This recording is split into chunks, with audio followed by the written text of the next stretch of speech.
Colombia es uno de los países más amigables del mundo. Los abrazos, el contacto físico, un beso de despedida y la cercanía eran lo normal. Retoma tu vida, vuelve a la rutina, pero recuerda, a 2 metros de distancia, con tapabocas y lavándote las manos, porque el afecto ahora se demuestra cuidándote y cuidando a los que amas. El virus no se ha ido. Gobierno de Colombia. Colombianos, muy buenas tardes. Los saludo desde la Casa de Nariño, la casa de todos los colombianos, y vamos a dar inicio a prevención y acción, dándole gracias a Dios, pidiéndole siempre por nuestro país. También haciendo siempre énfasis en que esta pandemia no se ha ido en ningún lugar del planeta, y entre todos necesitamos enfrentarla con cultura ciudadana, necesitamos enfrentarla con disciplina ciudadana. El uso obligatorio del tapabocas, el distanciamiento físico, el lavado constante de manos, evitar tocarse la cara con las manos y seguir los protocolos de bioseguridad es esencial. Quiero empezar nuestro espacio de prevención y acción haciendo un balance del comportamiento del COVID-19 en nuestro país para el día de hoy y también consolidando mucha de la información de los últimos días. En primer lugar, hoy se adelantaron 32.632 pruebas y se registraron 5.015 casos positivos para una positividad del 15.3%. El 66.5% de los casos estuvo concentrado en 5 municipios. También se registra el día de hoy la cifra de 156 fallecidos. Le expresamos a las familias que han perdido sus seres queridos nuestra solidaridad, nuestra compañía. Y también destacar que el 53.8% de los fallecidos está concentrado en 5 ciudades. También algo muy importante, Colombia llegó hoy de manera agregada durante toda la pandemia a la cifra de 4.234.813 pruebas realizadas. El número de casos positivos acumulados a lo largo de esta pandemia ha sido de 924.098. El 94.1% ha estado atendido en casa, el 2.2% ha estado en hospitalización y el 0.25% ha estado en unidad de cuidado intensivo. Pero hoy quiero compartirles algo muy importante. Hoy Colombia superó los 800.000 recuperados. Para ser más concreto, llegamos hoy a la cifra de 806.703 recuperados, cifra supremamente importante para el país. Ya son más de 800.000 colombianos los recuperados y vimos que en los últimos días habíamos bajado en porcentaje de recuperación. Hoy también sigue subiendo la cifra y llega a 87.3%. Esperamos pronto poder llegar al 90%. También quiero compartirles a ustedes los indicadores globales, donde el mundo registra a la fecha, acumulado durante esta pandemia, 37.984.579 casos, de los cuales tenemos casos activos 8.438.683, y el mundo registra un total de fallecidos de 1.083.216. Como estamos empezando semana y es muy importante hacer el balance de la situación de la pandemia en Colombia, comparativamente frente a América Latina y frente al mundo, quiero compartirles a ustedes algunos de los indicadores.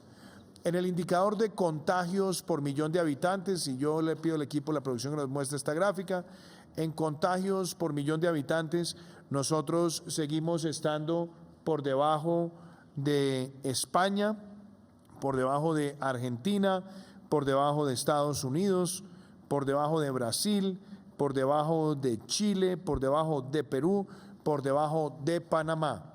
Cuando miramos el indicador de muertes por millón de habitantes, también quisiera que viéramos el siguiente.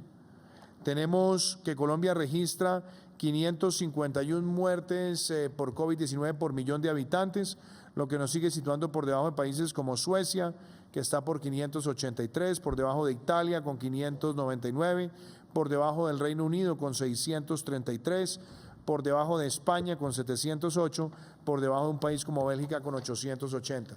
Y si hacemos esa comparación con otros países de América Latina, como lo podemos ver a continuación, nos damos cuenta que en muertes por millón de habitantes, Colombia sigue situándose en 551, Panamá está en 581 y nos situamos también por debajo de Estados Unidos, por debajo de México, por debajo de Ecuador, por debajo de Chile, por debajo de Brasil y por debajo de Perú.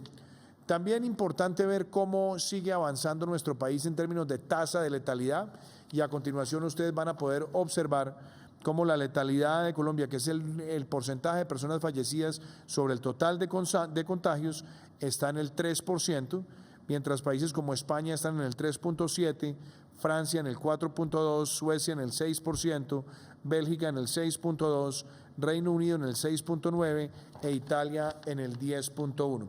Cuando lo miramos también en el entorno latinoamericano y en el hemisferio occidental, países como Estados Unidos, que tienen 5 veces la población de Colombia, 6 veces la población de Colombia, o Brasil, que tiene 5 veces la población de Colombia, tenemos una tasa de letalidad parecida, pero nos ubicamos por debajo de la tasa de letalidad de Perú, que está en el 3.9%, Ecuador en el 8.3% o México en el 10.2%.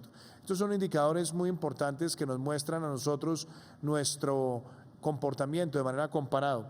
Pero también quiero reiterar lo siguiente: Colombia ya superó los 800.000 recuperados, hoy llegamos a más de 806.000, pero interesante también hacer hincapié en lo siguiente: el 90% de las personas fallecidas en Colombia han tenido comorbilidades y preexistencias, y tenemos que más del 55% de las personas fallecidas son personas mayores de 70 años.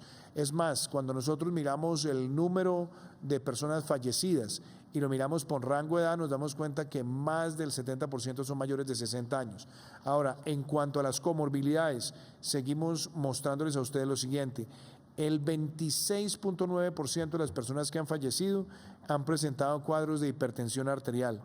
El 16.5% de las personas fallecidas, algún tipo de diabetes mellitus tipo 1 o tipo 2. Tenemos personas con afectación respiratoria, el 10.5%, con afectación renal, el 9.3%, con afectación cardíaca, el 8.8%, con obesidad, el 8%, y vemos otras patologías que son descendentes. Vemos, por ejemplo, también que el 4.5% son personas que han presentado algún tipo de problemática de tiroides, el 2.4% han presentado algún incidente cerebrovascular, y vemos también que el 6.1% tiene otras patologías.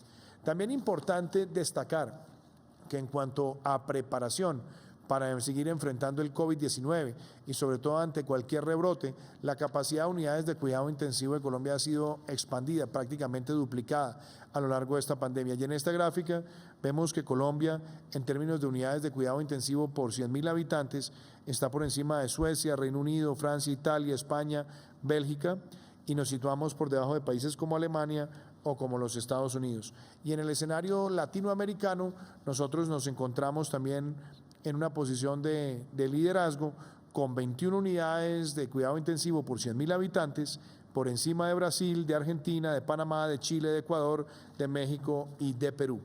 También importante frente a la pregunta, ¿por qué Colombia sigue presentando casos activos? Porque los estamos buscando. Esa búsqueda activa es muy importante, que es la capacidad de seguir realizando pruebas PCR, y a continuación pueden ver ustedes en esta gráfica cómo Colombia ya supera los 4.200.000 pruebas realizadas.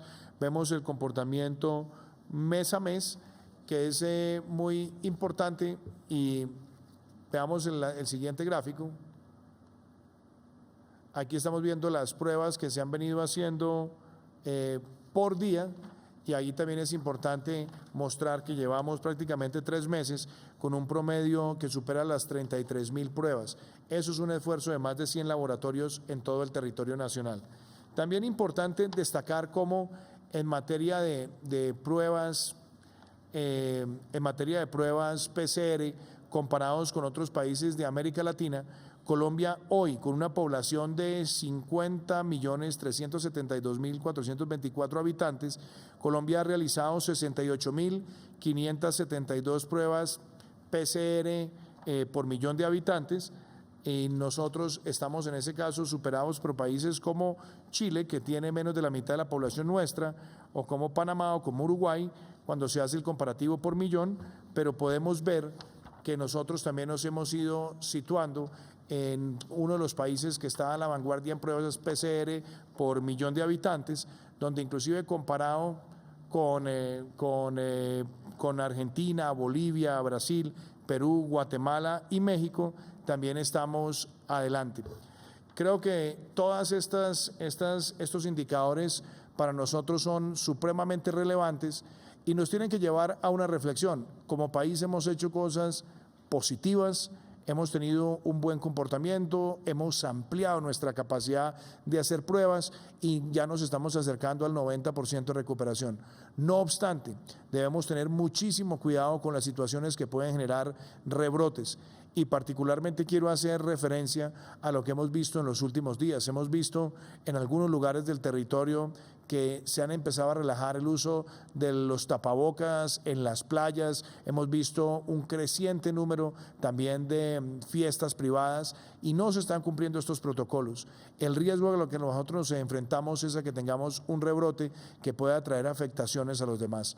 No solamente traer muertes a seres queridos, sino que también pueden generar rebrotes severos que puedan llevar a que se tomen medidas mucho más drásticas en algunas regiones del país. Ustedes ven ahí algunas de las imágenes que se vieron en playas este fin de semana y por eso hemos hecho un llamado con mucha claridad a las autoridades locales que no se puede permitir ese tipo de conductas porque estamos poniendo en riesgo a muchísimas personas. La pandemia no se ha ido, hemos visto la situación de rebrotes en Europa y tenemos que seguir manteniendo los controles. De nuestra recuperación segura depende que nosotros transitemos con éxito.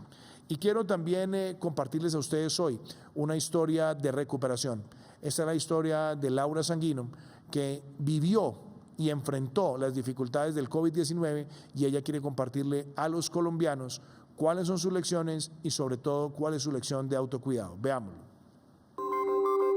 Ella es Laura Vanessa Sanguino, tiene 24 años y se contagió de coronavirus. Me comenzaron con dolor de cabeza y a la semana siguiente ya me sentía muy mal y un amigo que es médico pues fue a verme y él se contagió. Pues yo lo contagié y él se hizo la prueba y me dijo, tú lo que tienes es COVID. Siguió todos los protocolos de bioseguridad, pero en un descuido todo se derrumbó. Cumplí años, llegaron familiares y amigos, los más cercanos a ti siempre te quieren ver y abrazar, entonces pues fue como eso, nunca pues supe por quién. Este descuido incluso tuvo repercusiones en sus familiares y amigos. La primera persona que se contagió fui yo, luego se contagió mi mamá, luego se contagió mi papá y después mi hermana.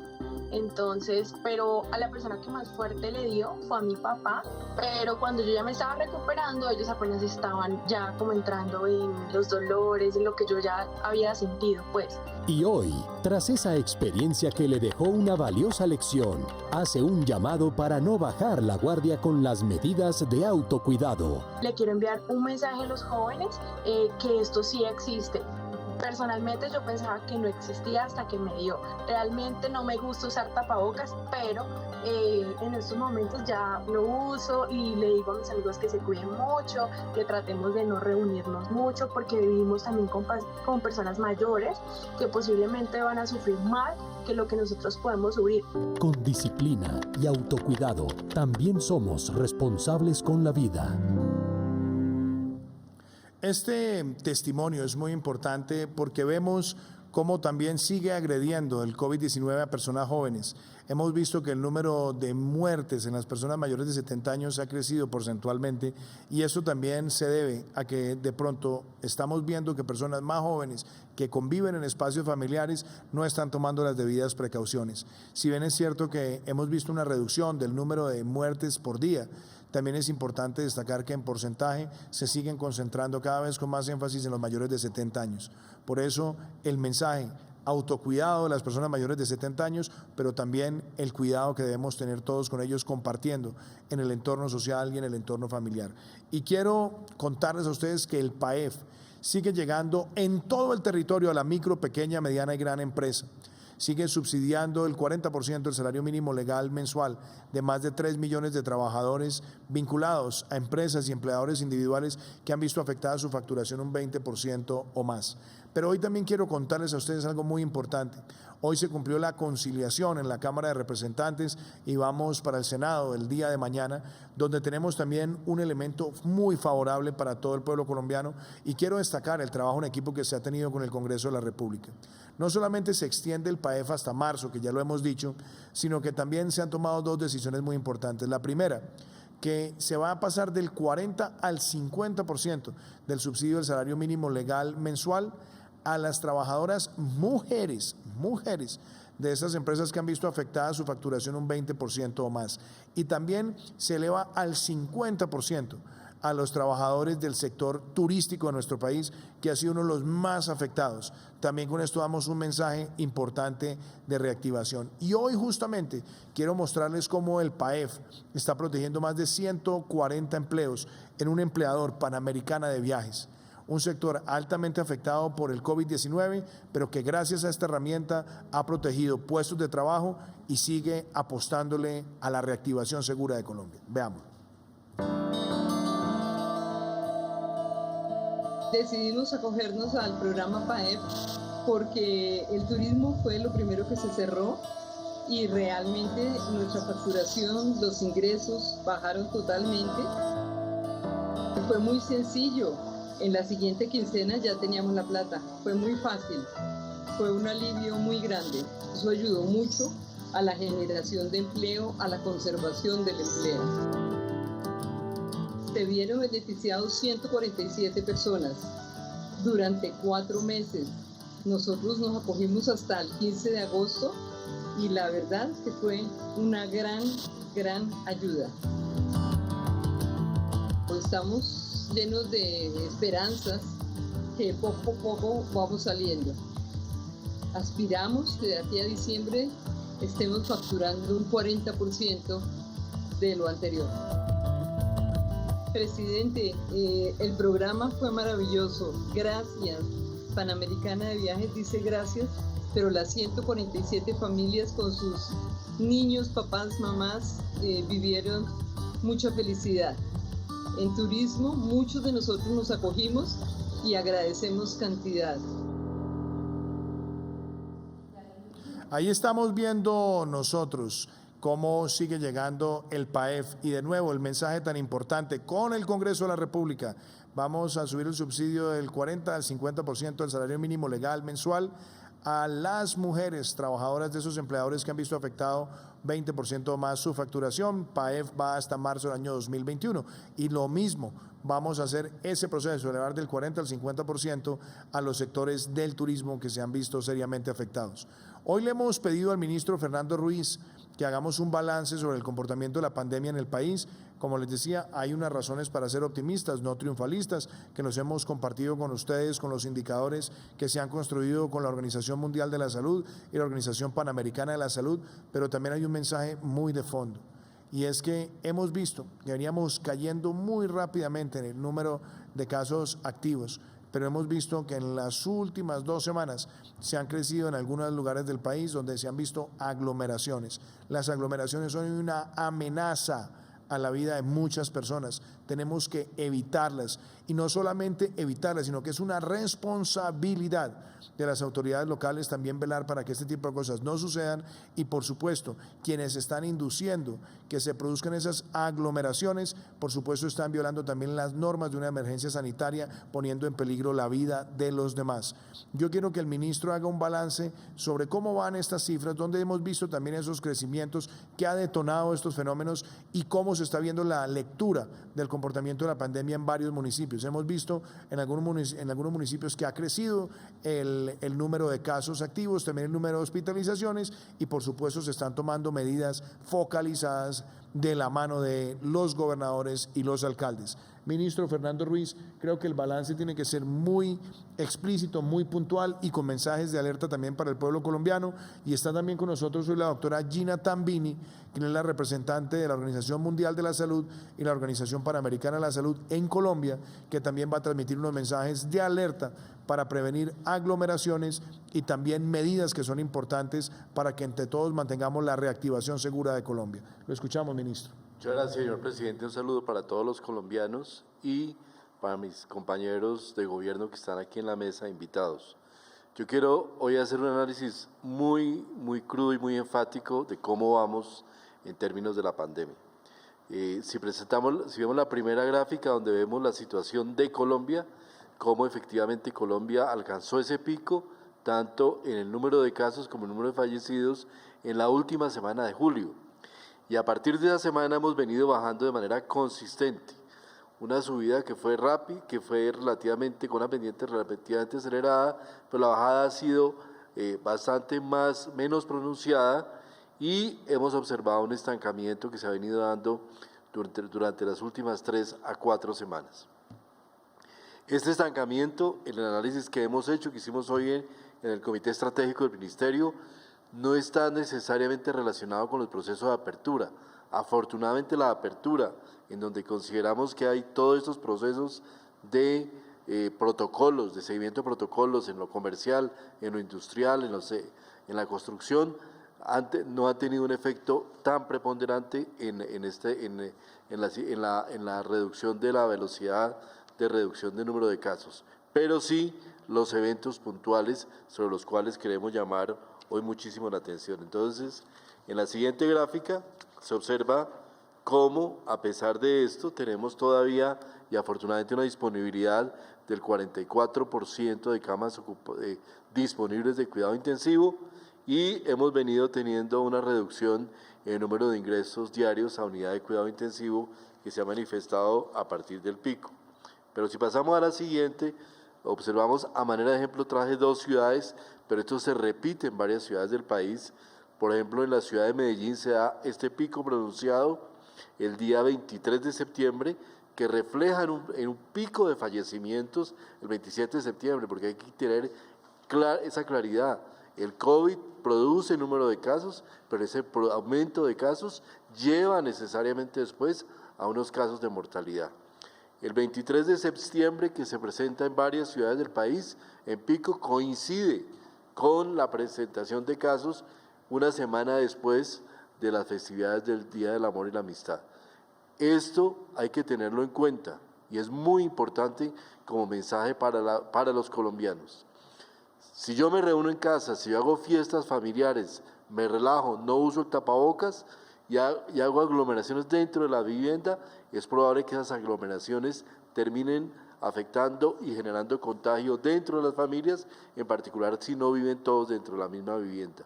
Y lo más probable es que esa afectación termine generando un COVID severo o grave en la mamá, en el papá, en la persona que es mayor de 60 años, y esa persona es la que termina en unidad de cuidado intensivo y termina afectada. Entonces, de manera que esto es muy importante en términos de lo que vamos a tener en los próximos días, como los días de la fiesta de Halloween, las reuniones que se van a hacer también, que se hacen también para ver los partidos de fútbol, mantener los protocolos dentro de la vivienda, porque allí es donde está generando esta serie de problemas.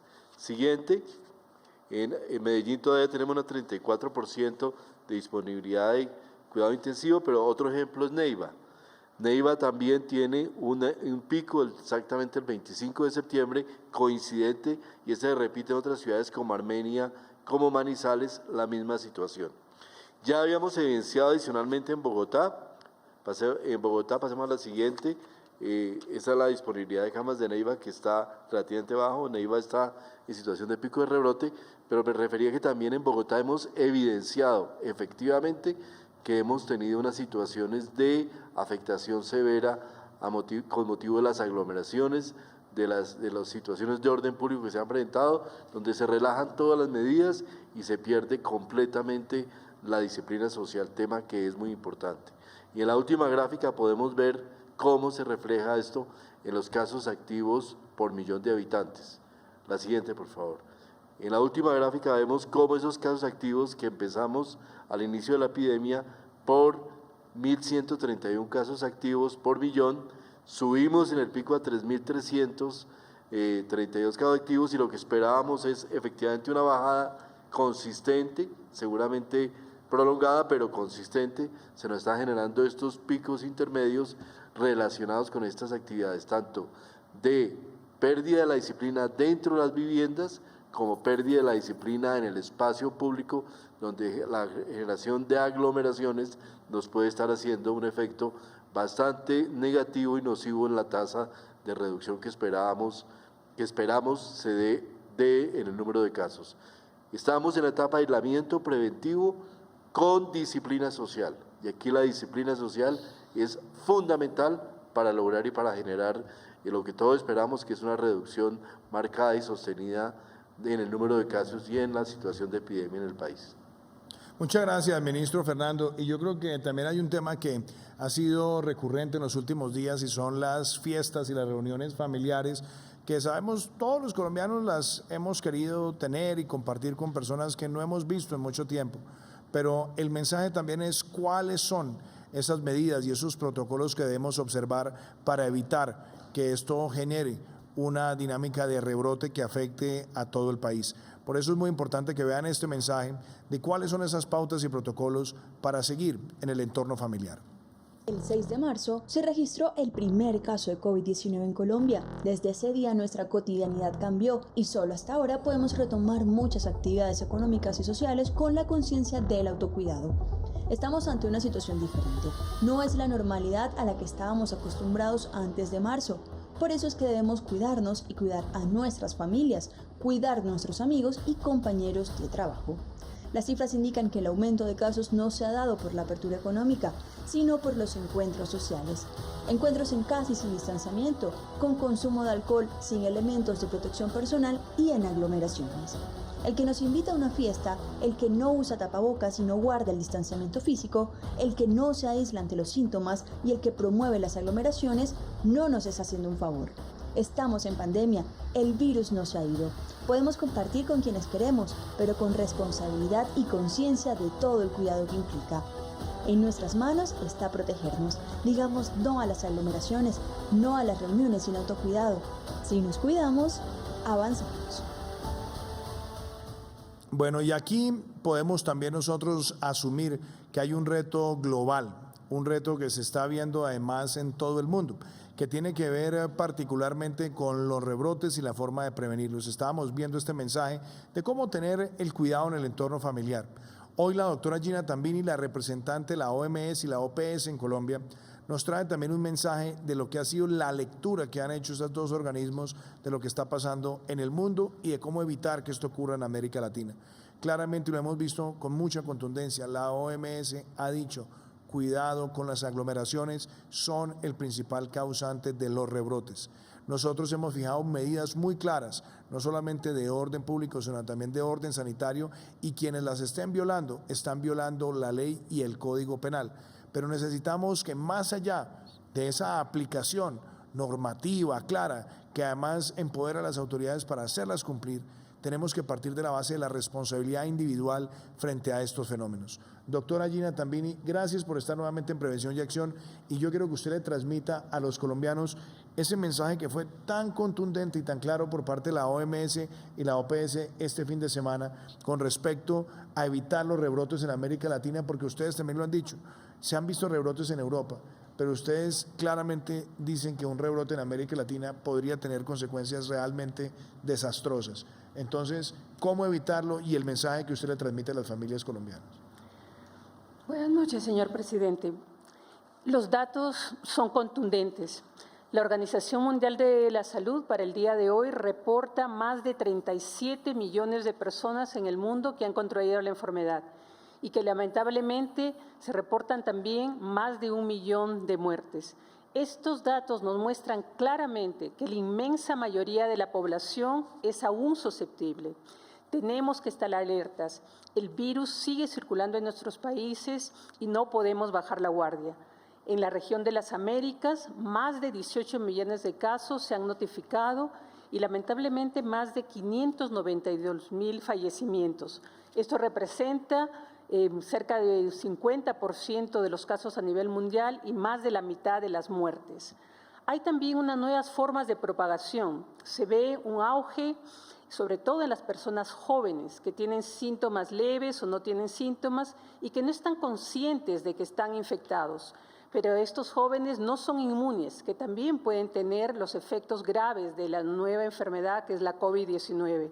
Y estos jóvenes pueden llevar también a sus hogares, a los adultos mayores, este virus, y son los adultos mayores, las personas con diabetes o hipertensión, que siguen siendo los vulnerables y a quienes tenemos que seguir continuando en la protección y que tienen que mantener todavía esas medidas de bioseguridad. A nivel mundial, 91% de los casos y de los fallecimientos han sido reportados en la región de las Américas, en Europa y en Asia. Estamos escuchando por las noticias, por los medios, que en Europa los países que han tenido un mayor incremento de casos en esta última semana son España, Italia, Francia e Inglaterra. Nos muestra claramente cómo están ocurriendo esta segunda ola de la pandemia y están pasando a una segunda fase de restricciones. En Italia, el día de hoy han reportado 6.000 casos en un día y se han tomado nuevas medidas. No se están permitiendo reuniones de más de 6 personas en casas que no pertenezcan al núcleo familiar. Hay nuevas restricciones en bares y en restaurantes. El mismo primer ministro ha descartado la posibilidad de un confinamiento total, aunque aseguró que podría haber ciertos cierres parciales. Lo mismo en la Comunidad de Madrid. El ministro de Sanidad afirmó que no se dan las circunstancias para poder levantar el estado de alarma.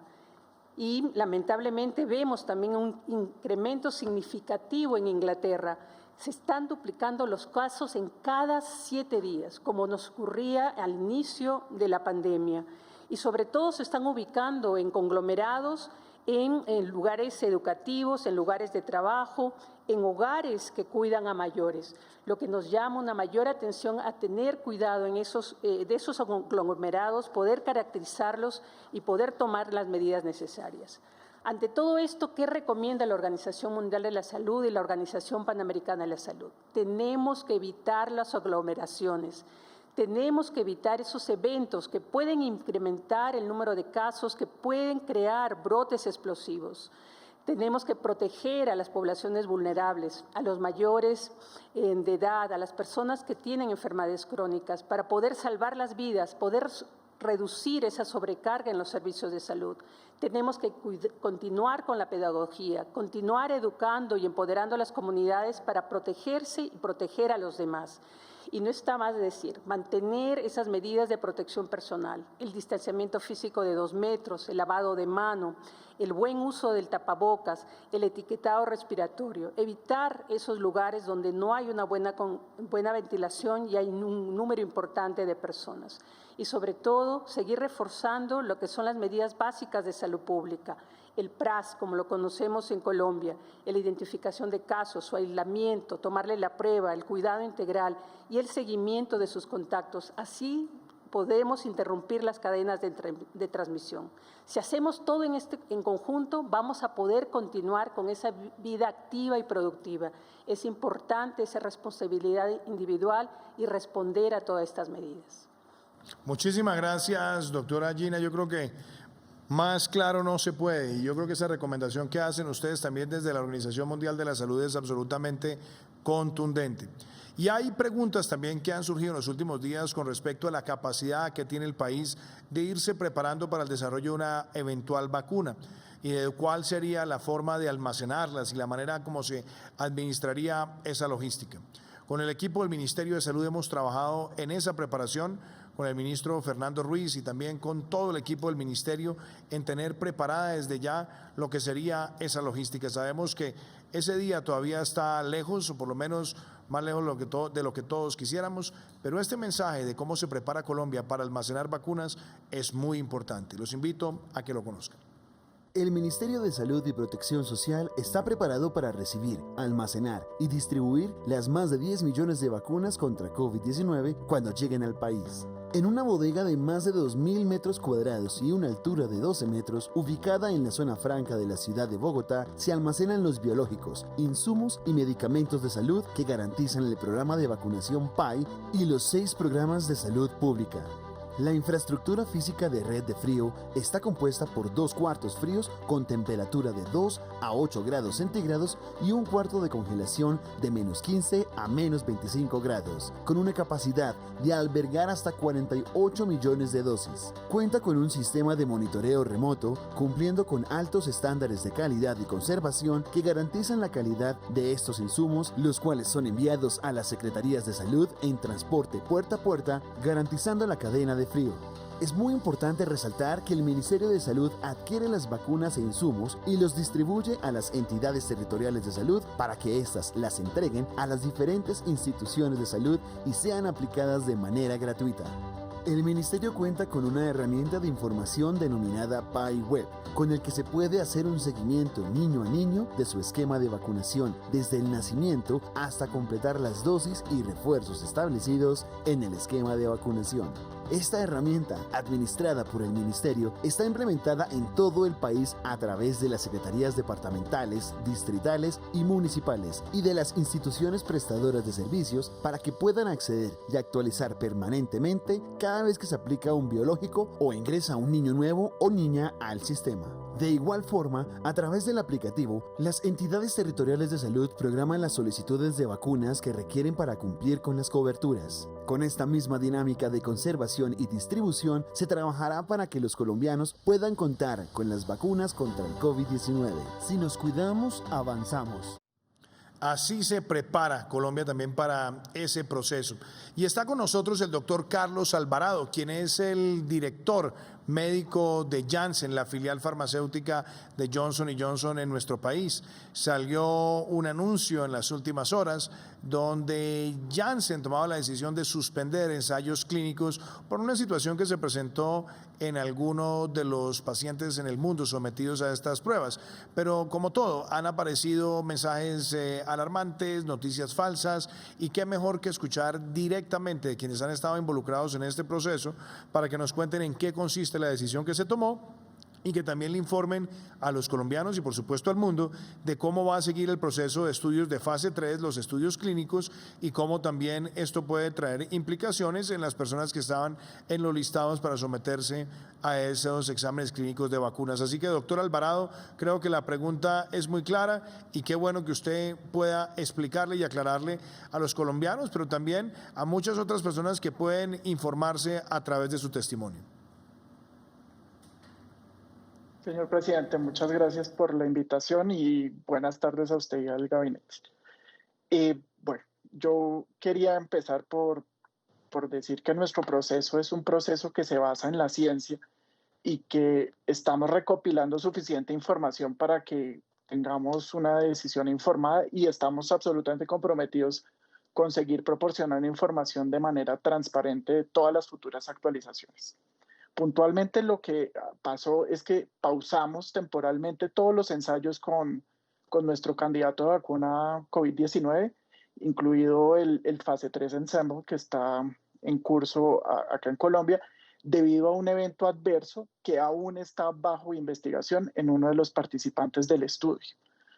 Esto es una ocurrencia que es común durante el desarrollo de los productos farmacéuticos y de las vacunas, y todos nuestros ensayos clínicos, independientemente de la enfermedad, cuentan con lineamientos que han sido preestablecidos y que permiten que hagamos estas pausas en caso de que tengamos la notificación de un evento adverso que es inesperado y que podría estar relacionado con el producto de investigación. Entonces, esto es una medida de precaución que estamos tomando. Y siguiendo estas pautas, este caso va a ser enviado a un comité de revisión independiente que revisa la seguridad de todos los datos, además de un grupo de médicos y de expertos en temas de seguridad que nos van a permitir tener la información completa del caso. Incluso en este momento, como habíamos hablado en el programa anterior, en este momento no tenemos claridad si el sujeto estaba en el grupo placebo o estaba en el grupo del principio activo. Todas esas cosas vamos a saberlas pronto para poder tomar una decisión hacia adelante. Muchas gracias, doctor Alvarado. Una situación similar se presentó, creo que con otra farmacéutica europea que hicieron la suspensión y al cabo de unos días retomaron. ¿Ustedes tienen en este momento alguna proyección de cuánto estarían retomando estas pruebas clínicas? Nosotros estamos llevando esta investigación que, como le digo, señor presidente, va por una junta independiente y además por expertos propios. Lo queremos hacer lo más pronto posible, pero va a tomar el tiempo necesario para que estemos tranquilos con la seguridad del estudio hacia adelante. Muchísimas gracias, doctor Alvarado, por compartirnos esa importante información y vamos a hablar también hoy de reactivación económica. Está con nosotros la ministra Ángela María Orozco, porque el pasado viernes estuvimos visitando varias obras importantes en el territorio nacional, estuvimos entregando un importante trayecto dentro de lo que se conoce como las vías del NUS, una importante unidad funcional, más de 40 kilómetros, que es una importante conexión también del departamento de Antioquia con la costa norte de nuestro país.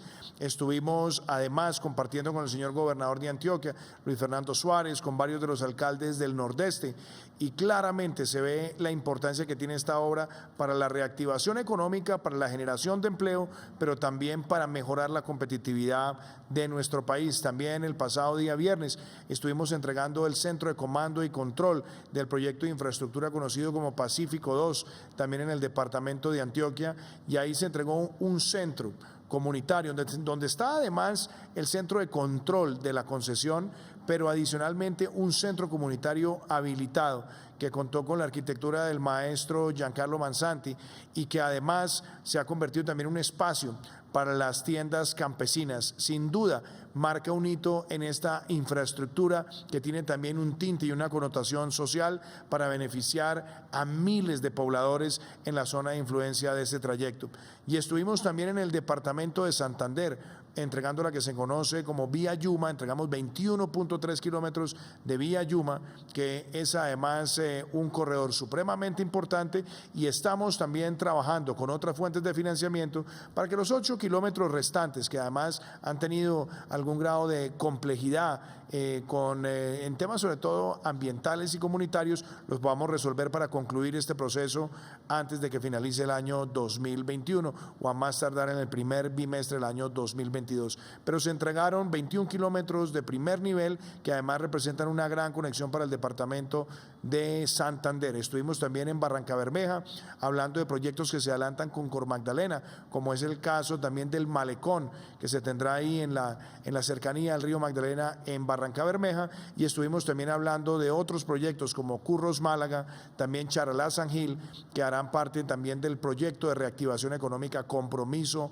con Colombia. Así que, ministra Ángela, son obras de infraestructura que estamos entregando y yo quiero que usted le hable a los colombianos la importancia de estas obras entregadas el pasado viernes, lo que tendremos para entregar en este mes de octubre y también un rápido balance de lo que fue este plan retorno del fin de semana puente festivo del 12 de octubre.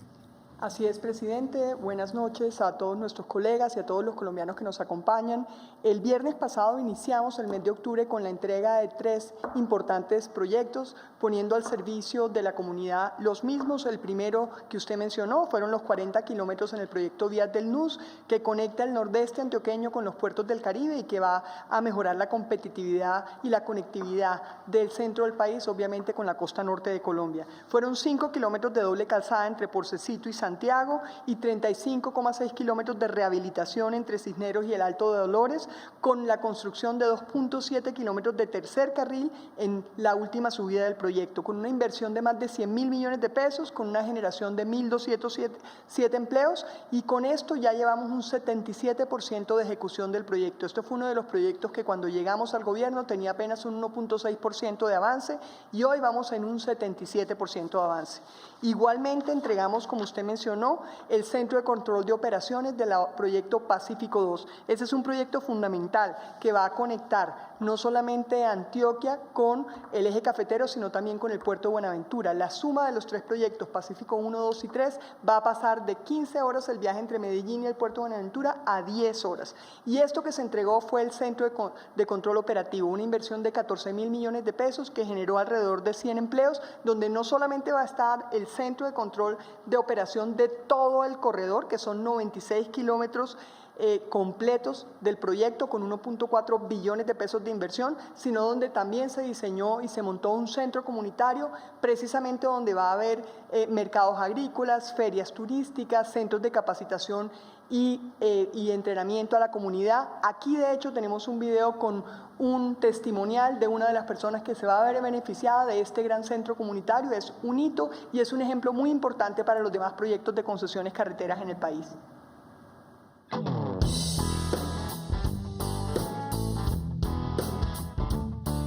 Nosotros somos el primer exportador de naranja.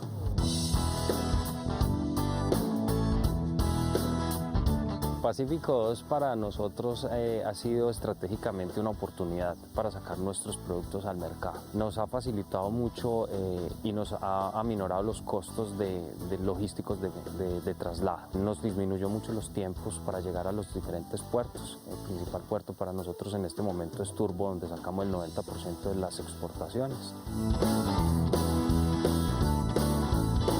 El Centro de Control de Operaciones será la vitrina que nosotros necesitamos para nuestros productos. Para nosotros va a ser un lugar estratégico donde vamos a poder estar y donde vamos a poder mostrarle a todas las personas y a todos los viajeros que pasen por la región qué se hace realmente acá.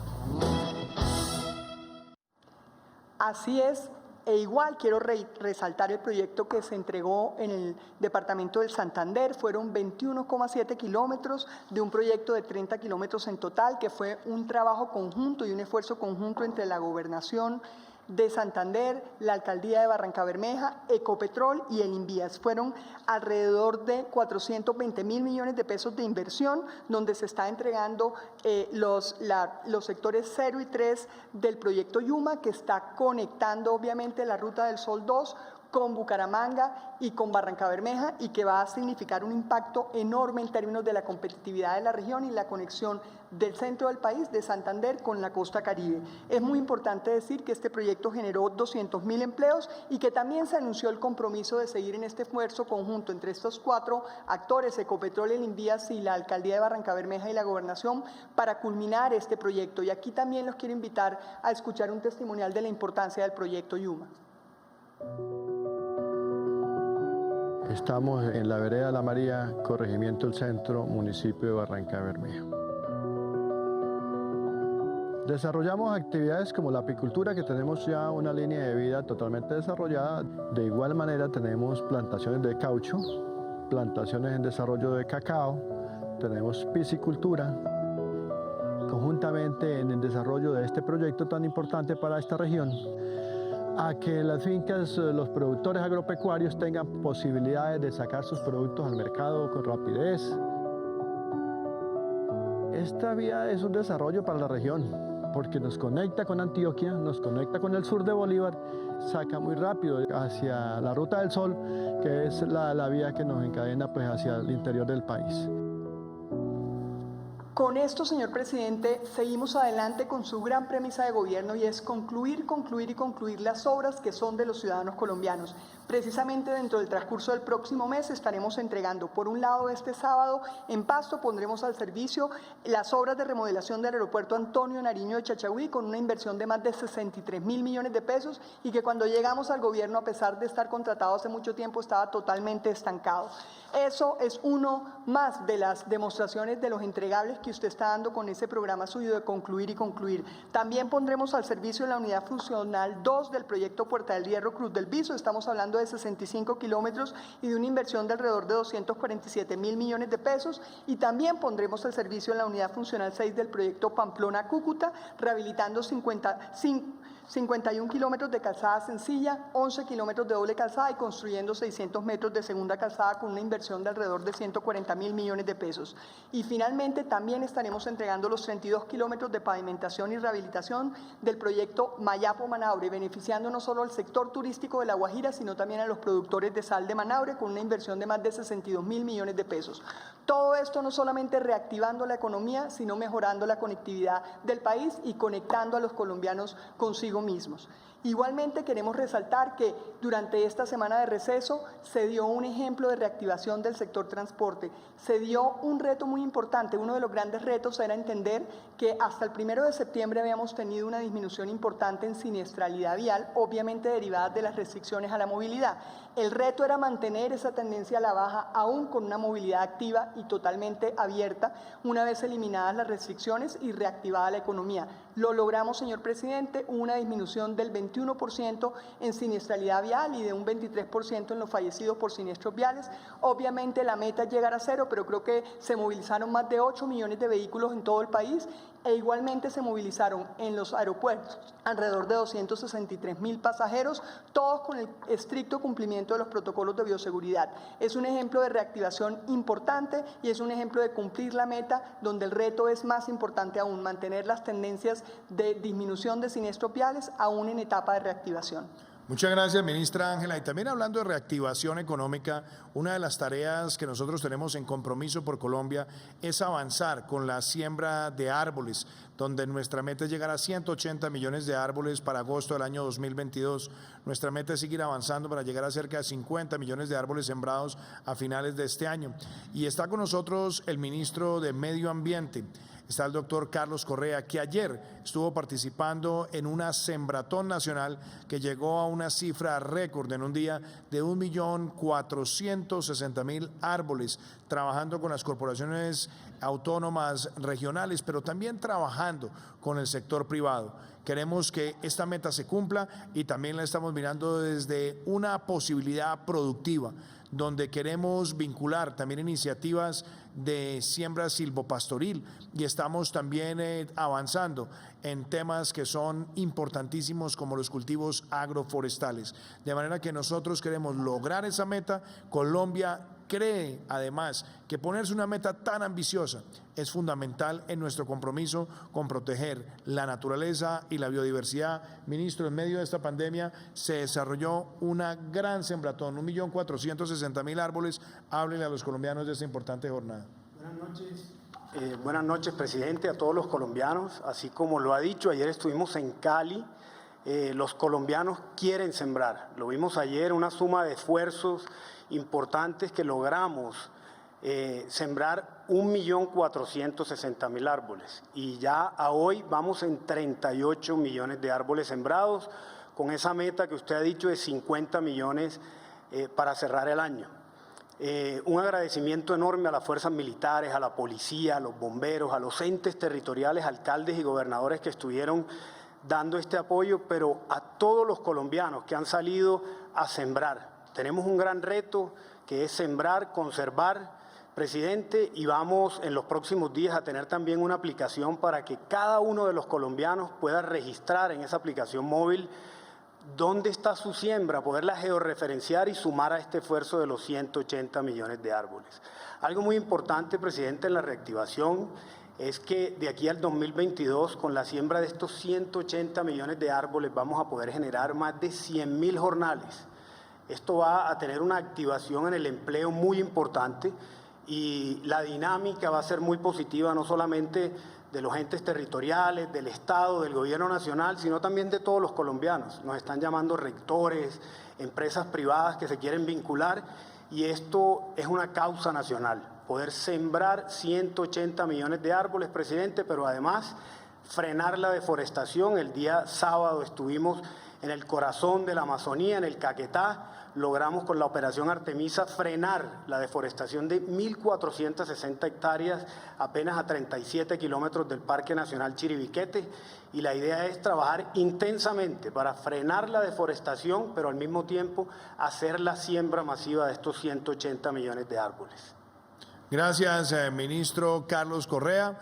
Y quisiera también que hoy le habláramos a los colombianos de los programas sociales importantes que hacen parte de la reactivación, que hacen parte de proteger a los más vulnerables. Estamos todos los días trabajando por las familias más necesitadas de nuestro país. Quiero que la doctora Susana Correa, directora del DPS, informe claramente sobre los giros que vendrán en el mes de octubre de Familias en Acción, Jóvenes en Acción, Adulto Mayor, devolución del IVA e ingreso solidario. Doctora Susana, la escuchamos. Gracias, presidente. Un saludo para usted, para los compañeros de la mesa y para todos los hogares colombianos. Un saludo y mil bendiciones.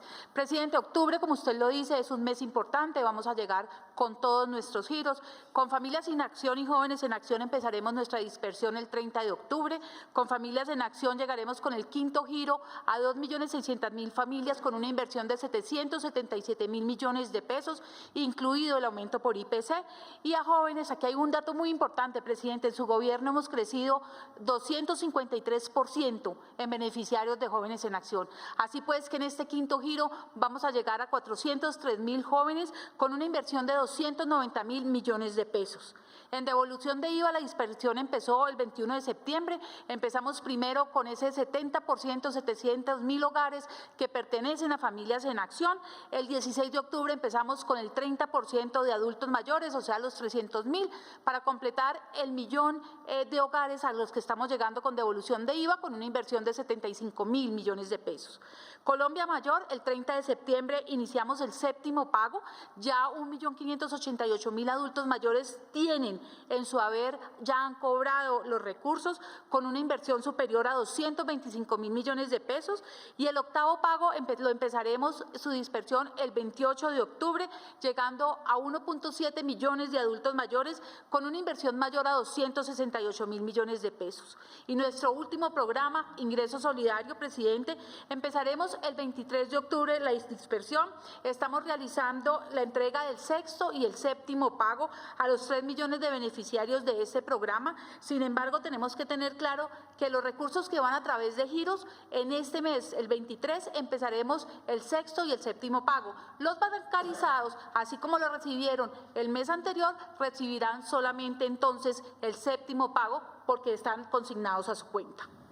Muchas gracias, doctora Susana. Y ya llegamos al final el día de hoy de Prevención y Acción. Esta semana vamos a estar informando sobre muchas de las medidas sociales, medidas de reactivación, pero también hablando sobre las medidas importantes en materia de salud. Yo quiero decirles a ustedes que hoy vamos todos a acompañar a nuestra selección Colombia.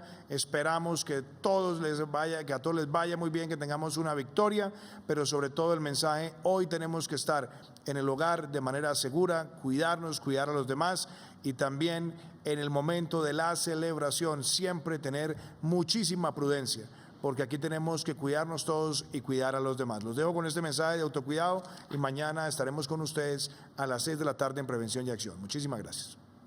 ¿Sabe qué es un riesgo? Salir sin tapabocas, tocar superficies y no lavarse las manos. También es un riesgo no usar gel o alcohol al contacto con puertas, botones de ascensores, barandas de escaleras o pasamanos en buses. Pero es un riesgo mayor creerse invencible y exponer a quienes están cerca. El coronavirus no es selectivo por edades o regiones. Para no vivir en riesgo, lo mejor es el autocuidado y seguir las recomendaciones de las autoridades en salud. El ser humano es sociable por naturaleza. Desde la prehistoria, los encuentros entre tribus, familias y amigos han sido naturales para mantenerse en sociedad. Pero recuerda, tu salud y la de tu familia sigue en riesgo. Es tu responsabilidad. No hagas fiestas en tu casa ni vayas a fiestas clandestinas. No comas cerca de tus compañeros. Usa tapabocas. Mantén el distanciamiento y lávate las manos constantemente. El virus no se ha ido. Gobierno de Colombia.